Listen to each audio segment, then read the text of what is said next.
Reconstruction, take one, action. The first attempt at reconstructing the United States was up to the president. Now, as you know, Abraham Lincoln had already been assassinated, and the new president, Vice President Andrew Johnson, gets the first crack at attempting to reconstruct the nation. In President Johnson's view, there was only two major aims or goals for Reconstruction. The first goal was to create new governments in the South that would remain loyal to the United States government. And the second goal was to simply abolish slavery. And both of those are good goals, but those were the only two goals in his mind. Once those two goals were met by the end of 1865, President Johnson declared Reconstruction to be over. But there were many other issues that still remained. First, who would control these new state governments in the South? Would it be the very same people who were in charge leading up to the Civil War, those former Confederates? Would formerly enslaved people have the same rights as other citizens? And what would the relationship be between these formerly enslaved people and their former enslavers? Remember, there was about 4 million people in this situation. So many other issues still remained, but let's go ahead and talk about what President Johnson did during presidential Reconstruction. Remember that our U.S. Constitution can be amended. We can change it. And as soon as we ratified the U.S. Constitution for the first time right after the Revolution, we changed the Constitution 10 times. Those first 10 amendments are called the Bill of Rights. Remember, that is our shield. Well, we have since amended the Constitution 2 other times, an 11th and a 12th, and now we are on the 13th Amendment, and it is a big one. It is important. It was ratified in 1865. The 13th Amendment abolished slavery in the United States. That means slavery is over.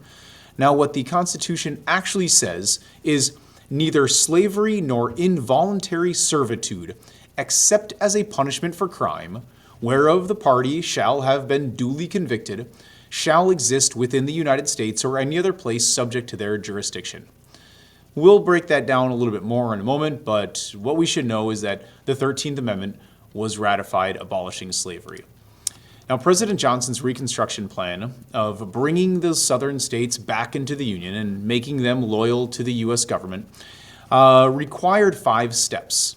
The first step was that those southern states, the former Confederate states, needed to write a new state constitution. They also needed to elect a new state government. Now, would that new state government include, again, those former Confederates or maybe some of these newly freed African Americans? Perhaps. The third step of the Reconstruction plan was to repeal the Act of Secession. Basically say, oops, sorry, we didn't mean that. We take it back. We're back in the United States. Fourth was they needed to repay their war debt, all of the cost that they had incurred during the war. And lastly, they had to ratify or agree to the 13th Amendment. That's what those southern states needed to do. Another aspect of presidential Reconstruction is Congress established a new agency called the Freedmen's Bureau. Freedmen.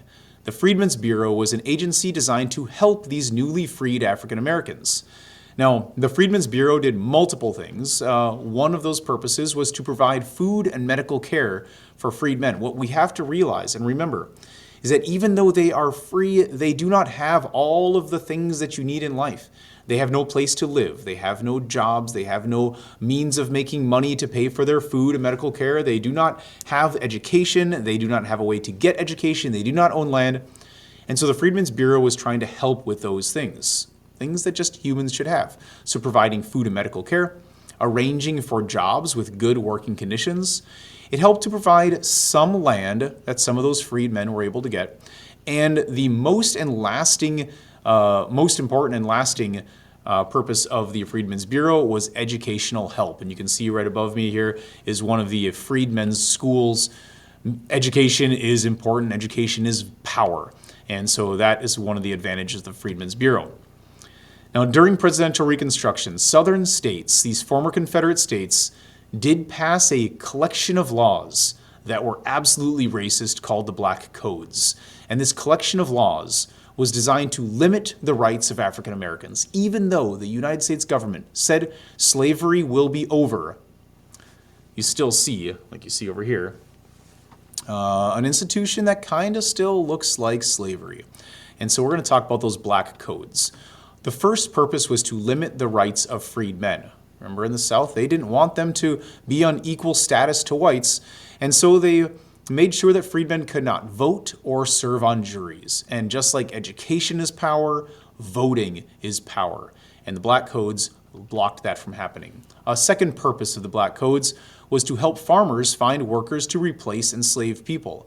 Now remember that some of those farmers in the South owned dozens or even hundreds of people to farm massive plantations with hundreds of acres of land.